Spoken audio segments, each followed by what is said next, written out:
What's up, it's Jan back at it again with another nerdy bookish video. This is gonna be my spoiler-filled dedicated reading vlog for April's full moon book club pick, which is Blood on Her Tongue by Joanna Van Veen.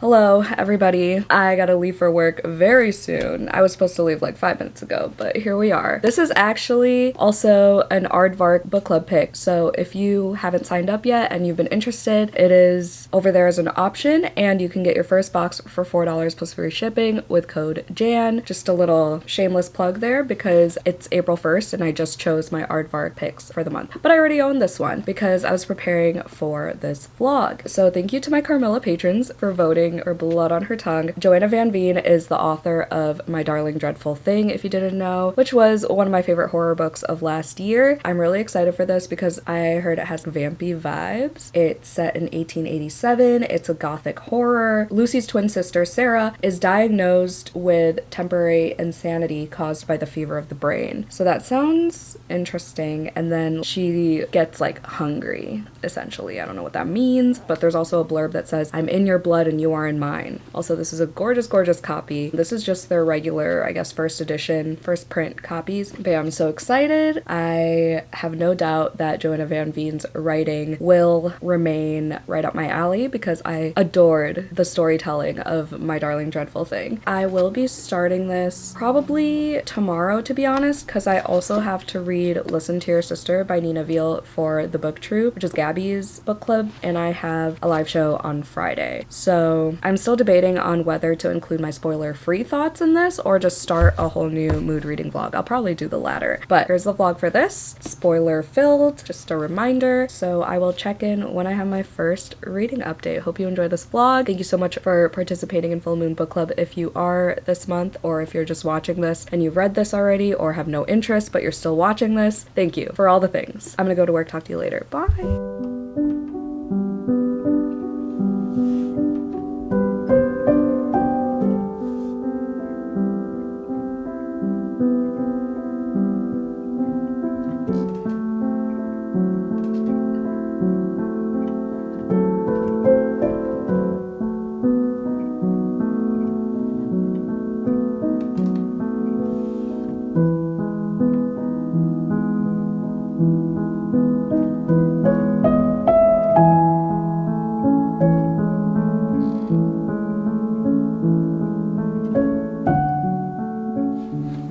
Good morning. It is now April 4th, Friday. I have finally started our book club pick. I read the first chapter and a little bit of the letter in between chapters because apparently it's looking like there are letters in between each chapter. Just like in My Darling Dreadful Thing, there were some mixed media elements like documents and interviews and stuff. So far, I don't know what it is about this author's writing, but it makes my eyeballs move so fast. I feel like I'm gonna fly through this, which is grand because my last book dragged ass. There's just something cozy about her writing despite the shit going on. Like in the first chapter, her sister Sarah, who is the one who gets diagnosed with a fever of the brain, tears a worm in half. Their aunt was telling her that if you like tear a worm in half, some people say that you'll have two worms. And before she could even say that it's just an old wives' tale, Sarah already tore it in half without hesitation. Just wanted to see what's up. I have a feeling she's gonna do some more unhinged things, which I'm excited for. And I also really love stenciled / sprayed edges really do make a difference for me because it just makes the book more fun. Like you're looking at it constantly and then you turn the pages and you see the image or whatever transfer from this side to that side once you keep going. And I don't know. Okay, I sound like ooh, my eyelashes got stuck. I sound like a friggin' dork. The main character's name is Lucy, so there's gotta be some sort of Dracula thing in here. Plus the epigraph was a quote from Dracula. "I am longing to be with you and by the sea where we can talk together freely and build our castles in the air." I can't wait to reread Dracula. I think I'm gonna do the thing where I read a letter from it every single day, like the Dracula Daily thing. I think it starts May 3rd. But anyway, just on page 8, like look at this writing. "Merely looking at them had her feeling restless and sick, her sternum throbbing as if a piece of string had been wound around the bone and someone were trying to gather it up, pulling her along with it."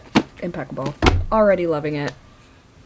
Sorry for the jump scare. It's like 11 p.m. I'm hungry, so Joey's picking up some food. I was craving something with cheese, so we're getting pretzels with cheese. Bavarian pretzel stick. Bavarian, whatever. Just from like a bar across the street from us. I've been reading. We played a game of Scrabble, and then I took a shower, and then we started reading again, and I'm 58 pages in. It's going pretty well. The writing is really good. We met Sarah. Lucy went to go visit Sarah at the like home where she's getting taken care of, and she is not looking good, my dude. She's like pale and gray and just not acting herself, and she keeps saying what they think is nonsense, and I'm assuming it's not going to be. But there's this bog woman that was found, and Sarah and these other people conducting an autopsy were like cutting this woman up, trying to figure out, you know, how she died. Obviously that's what an autopsy is. But Sarah is now terrified of even talking about the bog woman for some reason, and she just keeps saying like it's out to get her or whatever. She's also like kind of feral because she bit this dude's arm, and then Lucy used a cloth to clean up the blood, and Sarah was like sucking on the cloth. So that was wild. We're just trying to figure out exactly what's going on with Sarah. It's good so far. There are moments of body horror. Ew, there was this one part that reminded me of Witchcraft for Wayward Girls by Grady Hendrix. So they're twins, Lucy and Sarah. It says they were like holding hands as they slithered out of their mom. Slithered. I hated it too. I just needed y'all to suffer with me, so you're welcome. Thank you. Thank you and you're welcome. I don't know what else to say. My brain is not working. I'm too hungry and sleepy, but we're gonna continue watching Black Mirror, and I will update y'all tomorrow, hopefully after the 100-page mark. I'm hoping to finish this by the end of the weekend because I want to read a fantasy book, but I'm hoping for at least 4 stars.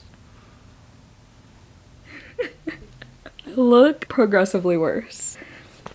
We're gonna ignore that. I'll look better in the next clip, hopefully, she said. Sarah just offed herself by ramming a pen into her eyeball. Huh? I was not expecting that. I was not expecting that at all, and I'm shook and shaken. So like, is she gonna come back to life and be a vampire? That'd be awesome. That'd actually be awesome. I read the author's note, and it said there is going to be toxic codependent relationships, and then in parentheses, where would Gothic and queer literature be without them? So Sarah and Lucy are the codependent relationship, I'm assuming. Also, there was a part, so it also says cheating in the trigger warnings. Lucy just randomly, so she was thinking in her head, she was like fantasizing about a violent scene, really. Like the dude was, soon enough, the color will drain from my face, only dredges of it remaining in the bite marks he'll leave. Those will damn him when I'm found eventually, for no one else has 2 extra teeth in their lower jaw. And then she orgasms.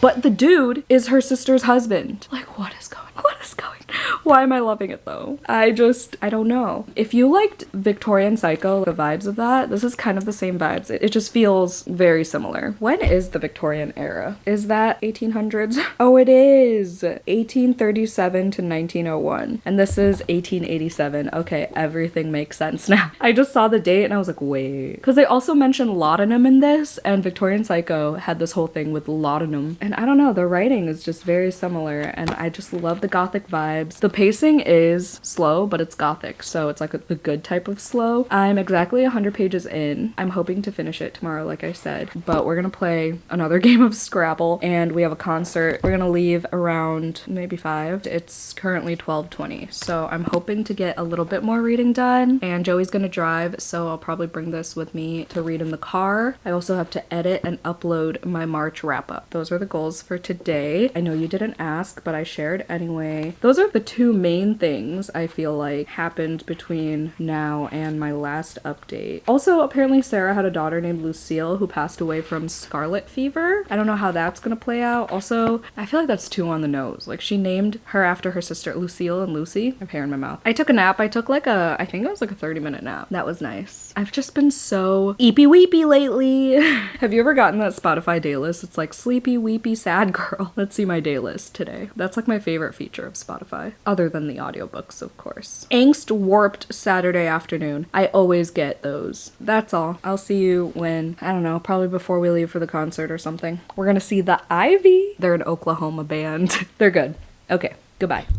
I hate the look of having a shirt under a crew neck or a hoodie, but this is not too bad unless it's a mock neck, right? Or a turtleneck. But this is another t-shirt that I used for another vlog that I'm doing at the same time. Anyway, it's currently 5 o'clock, Sunday afternoon, Sunday evening, whatever. We spent the day at Joey's parents' house, so I haven't gotten much reading done at all, except for the drive there. I read a few pages, but now we are 152 pages in. I read the part where Sarah scratched and knocked on the coffin, and then Lucy asked Arthur, their childhood friend who Sarah bit in the beginning of the book, to help her open the coffin back up because she's like, she's alive, I swear. And Arthur's like, you're kind of crazy. It probably runs in the family. Let's get married instead.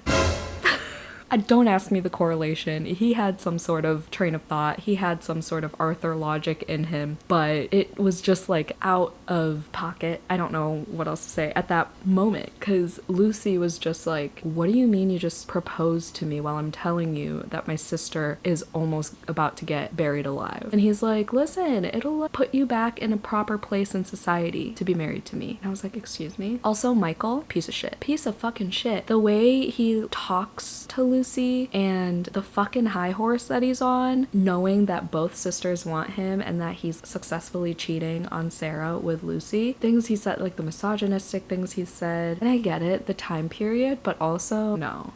Arthur and Lucy open up the coffin. Sarah fucking sits up and goes, finally, I'm fucking starving. I thought that was so funny. And then we get to part 2. Every part has a quote from Dracula. I'm also wearing my Dracula sweatshirt, so very fitting. I don't know if I'm gonna be able to finish this today. That would be ideal, but I got set back a little bit today, which is fine. I beat Joey at Scrabble once again. I'm watching BookTube. Joey's taking his routine nap after we do basically anything on Sunday. So I get to sit here and read and watch BookTube. I'm almost done with this video, which will be nice because then I will either put on another one where someone talks a bit slower than the person I'm watching right now, and then I can read faster, or I can just turn it off and put lo-fi on or whatever, but I'm not fully locked in at the moment. There was also this part where Arthur was like, Lucy, I know this sounds weird, but thank the lucky stars that Sarah stabbed herself in the eye with a pen and not her fingers, because the angle of the pen didn't like rupture her occipital nerve or whatever. So then he gave her advice, like, for someone as small as you, if you ever get attacked, gouging their eyes out is the best bet. And I was like, okay, I will keep that in mind. And then Lucy is like all stressed out or whatever about Sarah, and then she was just like deep in thought that she didn't realize she bit her teacup, her glass, like china teacup. She bit through it, cut her tongue, and made her mouth bleed. So that's where I'm at right now. Oh, blood on her tongue. Oh my god, is this where it starts? So there's blood on her tongue. Is Sarah gonna like try to eat her or like bite her?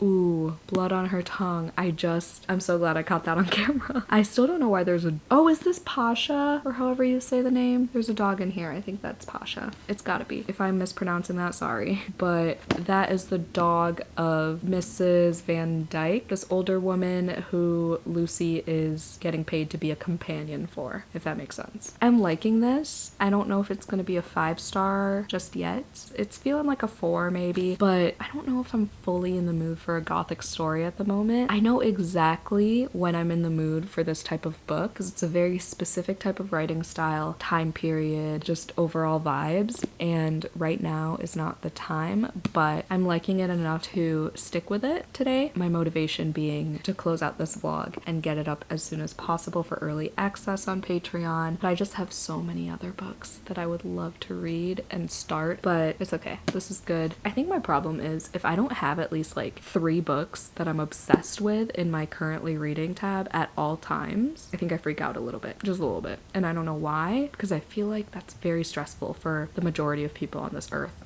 But anyway, let's continue. Hi, we're now 200 pages in. Joey just checked if the audiobook's available on Spotify. It is in 57 days. So we're gonna lock in. She said shakily. I'm stressed. I want to finish this because it's getting good. I have too many things on my mind and I can't focus for longer than like a chapter at a time, but we're gonna try our best. We're gonna lock in with some headphones and some lo-fi or whatever. I did take a 20-minute nap, but I feel rejuvenated. Maybe I'll make some coffee. No, it's Sunday night. I shouldn't do that. What time is it? It's 8:20. A hot coffee sounds nice, actually. But anyway, Michael is such a piece of fucking shit. I can't get over it. Okay, wait. Let me back up. So Sarah was talking about her obsession with this bog woman. I guess I haven't really emphasized this bog woman situation. I feel like I talked about it briefly, but I guess Sarah's obsessed with it, right? Like she was, at the autopsy thing and she was talking about it while she was delirious and dying, basically. She just randomly mentioned the name Marianne and Lucy was like, who's that? She's like, the bog woman. And then so Lucy did some research at the library and read all these books and articles and stuff about history and if there were any possible murders where the body wasn't found. And she indeed found one where there was a husband with the initials JW who murdered his wife and then allegedly threw her body in the bog and the body was never found. The wife's first initial is M. So she now thinks that Marianne is MW and she found the connection, blah, blah, blah. This husband did all this because he was convinced that his wife was a changeling. I didn't think this would go the changeling route, but sure, we'll roll with it. Now, Lucy's putting two and two together, doing all the calculations in her head, and she's like, yo, my sister's possessed. This all makes sense now, my sister's possessed. And whatever possessed that bog woman, turned her into the quote-unquote changeling, is now in Sarah's body, hence why she just came back to life, and her personality is completely different. Like, she's swearing more. She's not acting herself. So then Lucy's like, okay, now I'm gonna call her not Sarah, because that's not Sarah. And then so she goes to talk to her, and Sarah starts going on about Michael being unfaithful and Lucy's desire to marry him, and she was like, you think I don't know? You're my twin. I know way more than you think I know. And Lucy was like, how the fuck did she find out that Michael and I are fucking? And Sarah was like, I know he's unfaithful to me because I walked in on him getting sucked off by a maid, and you know what he said to me? This is what he said to her. He said that I should be pleased. He told me men often have certain needs that are really quite unsavory, and that I should be grateful that he respected me too much to use me to sate those needs. Wow, how nice.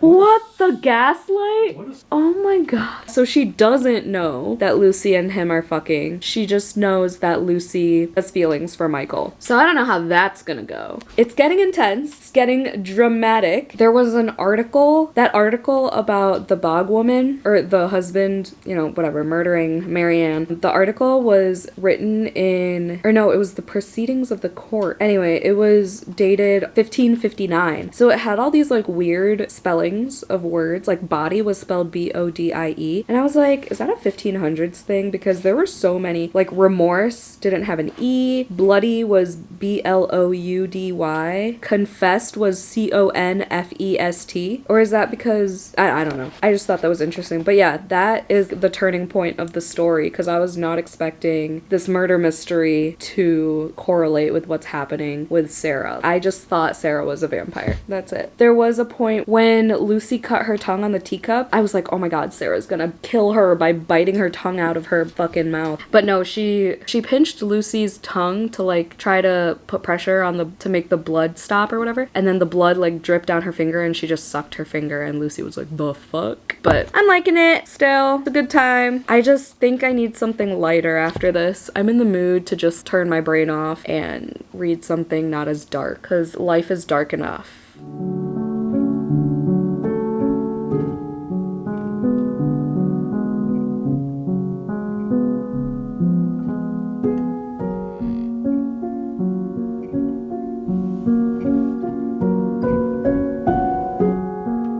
Oh my god, it's literally like 2 minutes later, but we just got so many reveals. Okay, let's get cozy here. She admitted, not Sarah, admitted that she's not Sarah. So Lucy was like, some people might call you a changeling, but you're kind of like a tick. Not Sarah was like, oh, entertain me. Tell me your theories. please. It took you this long to figure this out? And Lucy was like, okay, I'll bite. So she was like, yeah, this is what I think. I forgot to mention when they did the autopsy thing, they cut the bog woman's body open and there were no organs inside. So that was all suspicious, right? And then at some point, Sarah stuck her hand in her mouth to grab the rock that the husband stuck in her mouth before he threw her in the bog. She like pulled the rock out and she cut her hand on the body's teeth. Ouch. So that is apparently how the changeling tick thing possessed Sarah, because it was able to drink some of her blood. That's fucking wild. That's fucking wild. It was saying how it had to go to sleep and hibernate for a little bit because its host died. Marianne died. It couldn't find a host right away, so it just had to sleep and kind of play the waiting game until Sarah's hand started bleeding. Oh my god. That is crazy! Okay, but what else is gonna happen in the next 130 pages? I don't know. What else could happen? They already know things. This is kind of insane. This is so much better than I expected it to be. Am I liking it more than My Darling Dreadful Thing? I don't know. I think I was more... I don't know if it's just because it's April and I know there are a billion new releases that I'm so excited for, and it's just like kind of distracting me. And also the whole surgery thing, and also everything going on every weekend of April is just clouding my mind, and that's why I'm just not super captivated as I was right away for My Darling Dreadful Thing. But I don't know. I mean, it's fucking good. We'll see what the ending brings, but that's still a ways away. I'm on 211 out of 339. Can I do it tonight? Can I do it? Stay tuned. This is wild! This is wild. Okay, first of all, I will forever admire authors who can choose a time period from however long ago or however far in the future, and honestly, even modern day shit, and just like accurately portray, not that I know what 1887 looks like, but it just feels like it. It's talent. Also, her ability to take the vampire trope, the vampire concept, which is obviously her intent here because there are Dracula quotes everywhere, turn it into this like parasite that is, I don't even know. This is kind of brilliant. Could this be 5 stars? It's also sapphic because Not Sarah is hooking up with Katya. I don't remember who Katya is, but she's been around. Is she one of the maids? I don't remember. Regardless, she's having a thing with this parasite, and she knew about her needs for fresh blood and meat from other people in order to replenish Sarah's body. But now Sarah's body is like balding. Her hands are like looking all mangled. And now that she told Lucy, Lucy was like, how do you suppose you're going to fix this? She's like, can you help me? So now Lucy is in on it, and she is gonna find someone to feed Not Sarah because she is so codependent and wants her sister to be there regardless of her sister being fully her sister or not, because the parasite says that it doesn't eat the whole brain, it just eats parts of it, and it like collects certain thoughts and memories of the person, but like it's also a conglomeration of everyone that it's possessed, which means it's only Marianne and Sarah. Marianne was its first host, and then Sarah. So that's why Sarah is like cussing and stuff now, because Marianne apparently had a sailor's mouth. It's so fascinating. How do people come up with this? I cannot wait to read everything Joanna Van Veen writes. I'm so glad that I read her debut. I'm reading her sophomore novel, and I'm just gonna stay on top of her shit, you know what I mean? This is crazy. It's just like House of Hunger, but make it a parasite. What if what if Lucy and Not Sarah fall in love? They're not going to. That's kind of incestual, right? Kind of. But like, what if they do? But Lucy's in love with Michael. There's no way Lucy and Not Sarah are gonna... Is there like a trigger warning of incest? Probably not. How wild would that be? I don't know why that... Okay, toxic codependent relationships, cheating, domestic abuse, stigmatization of the mentally ill, death of a loved one, discussions and instances of sickness, misogyny, sexual abuse. Oh yeah, we got through all of that in the first 200 pages. So no incest. Okay, that's not happening. But technically, would it? Yeah, it would. Yeah, it would. Right? I don't know, but I don't even know why that came to mind. And I don't know where Arthur is, because where did he go after this whole thing? Was he just there to propose to her, help open the coffin, and then now he disappeared? But wasn't he also looking after... But this is crazy! I'm so impressed. Where have you been all my life, Joanna Van Veen? What if this is 5 stars? It might be. Bitch, it might be. Hi, it's me again. 3 seconds later. This just encapsulates the codependency of Lucy's relationship with Sarah. But even if she had lied and not Sarah was a conglomeration of all these feelings and thoughts of her previous victims, did that mean she couldn't be a sister to Lucy? People changed all the time. Not Sarah wasn't exactly Sarah, but what did that even mean? Sarah wouldn't have been the same today as she had been a month ago. Lucy still would have loved her. Hell, she would have loved her even if a witch's spell had turned her into a toad or a worm or a woodlouse, because having a toad or a worm or a woodlouse or a parasite that had eaten her twin's consciousness and wore her rotting corpse as she might wear a dress was still infinitely better than having no sister at all. Crazy. I love the would you still love me if I turned into a worm energy. Not Joanna Van Veen being like, yeah, this is 1887, but I'm gonna throw in a 2025 meme in there. I love it. I love it. Just kidding, Arthur's back. Okay, now that blood is involved, the codependency is even higher because now not Sarah is depending on Katya and also, I don't know if I'm pronouncing that correctly, I'm assuming, Katya and Lucy to get her blood, but Katya is so in love with not Sarah, so she is just depending on her to provide her with love, and then Lucy is so dependent on keeping not Sarah alive as well because that's her sister. There are so many layers. I love it. 235. So I'm almost crossing the less than 100 pages left mark.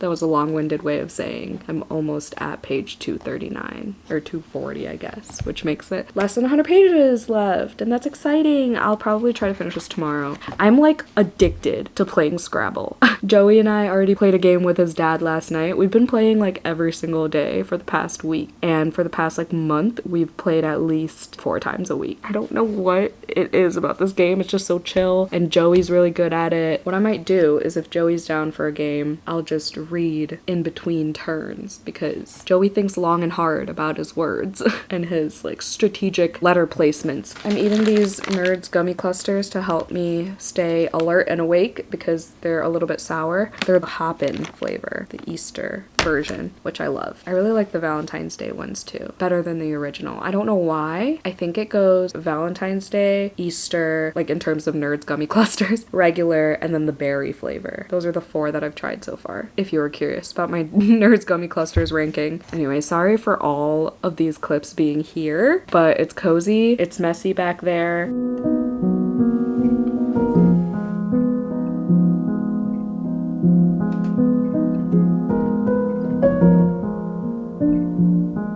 Do you ever just sit amongst all your books and just freak out just a little bit? No? Okay. I figured, because we all know I have a problem. I have many problems, and book buying is one of them. But I also read a lot, so whatever, it's fine. So first I have 2 library books, because I returned 2, so naturally 2 more holds came in.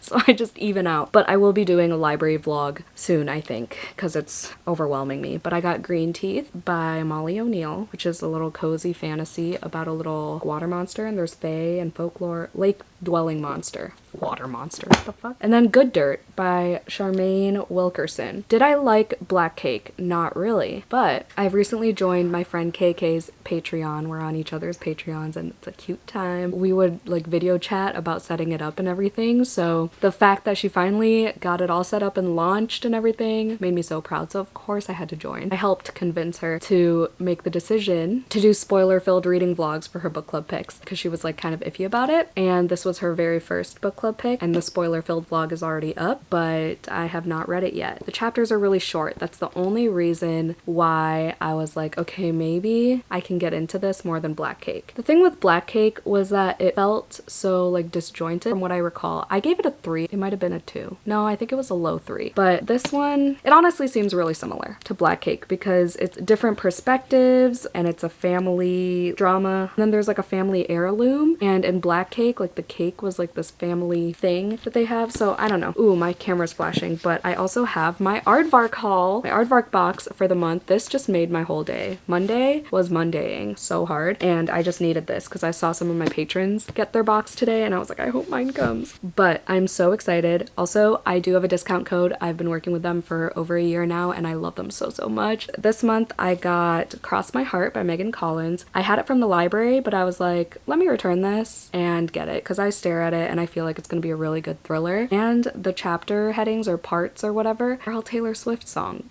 titles. So where can you go wrong? Then we have Any Trope But You, which sounds so cute, and it's in Alaska, I think. It looks so cozy. Ooh, and there's chronic illness. That's why I picked it, because there's chronic illness rep. The moose on the cover. Oh, so cute. And then I got the special edition that they had of the sequel to The Tainted Cup, of a foiled naked cover. Have I read The Tainted Cup? No, I haven't. But when I do, I have the sequel. Please don't forget to use my code if you're interested in being an Aardvark Book Club member. You will not regret it. I have another box over there. Like, I just love getting their books. They're such good quality. They're such diverse genres and authors and titles. I'm gonna charge my camera now, and I'll continue reading Blood on Her Tongue. Hopefully finish it in the next hour or two, because I'm so close.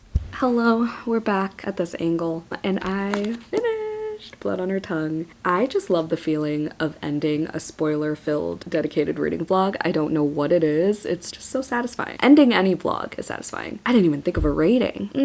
I think I want to say I want to give it a 5, but it's not like a hell yes 5-star, the way My Darling Dreadful Thing was. I don't fully remember like all the plot points of My Darling Dreadful Thing. I just remember the feeling that I got. This did get gory. Okay, wait, it's spoiler-filled. So Lucy ended up killing Michael, which was such a hurrah moment. It was kind of obvious, the foreshadowing, when Arthur was telling her, like, gouge someone's eyes out if they're attacking you. That's your best bet as someone who's as small as you. And I knew she was gonna gouge his eyes out, but then she found a pen, and it was like a full circle moment because Sarah stabbed her eye with a pen, and then Lucy found a pen while Michael was still alive, screaming about his eyes and like grabbing her wrist and stuff. She grabbed the pen and fucking punctured his jugular. I don't even know if it was jugular, but she stabbed him in the neck, and that was badass. And then Arthur came home or whatever. I didn't even know she was at Arthur's house, but he was like, oh, good. Like, you can just tell the police that Sarah's the one who killed Michael, because no one else knows. It's only you and I here. It's an easy out because everyone already thinks that Sarah's mad. So mad, like crazy mad. So yeah, and then Sarah's codependency showed at the end when she was like, I only married Michael because I knew you loved him and I didn't want you leaving me, and it would have hurt too much for you to leave, and I didn't even really love him. I'm sorry that I married him despite knowing that you loved him. And Lucy finally confessed that she was fucking him, and it was this whole thing with them confessing things. And then Sarah was like, we need to run away. We need to make sure we cover all our bases. And she still loved Katya, so she's like, let's make it look like Katya and Arthur, or was it Michael? Whatever, went to go elope, and then me and you can just disappear and no one will ever have to know. So that's how that ended. And I don't know if I'm feeling a high 4, but the thing is, everything about this are things that I love, like the vampirism, the toxic relationship. I think it's the sibling dynamic, but also I feel like codependency is hard to write without it being annoying. But Don't Let the Forest In did it really well. But I think it's the sibling thing in this. Everyone kept telling Lucy, like, you are just living in Sarah's shadow. You're only listening to what Sarah said. Like, all you care about is Sarah. You're not even taking care of yourself. And that's what annoyed me. But I like the shocking, gory moments in the midst of like a Gothic slow burn setting and pace of the story. I guess since it's not an overwhelming 5-star feeling, I guess I'll give it a high 4. Like, if I did half stars, it would be a 4.5, but I don't do half stars. But at the same time, I feel like it did a lot of good things, like with the mixed media and with all the different moving parts with all the characters. And then the parasite thing was cool. Did we get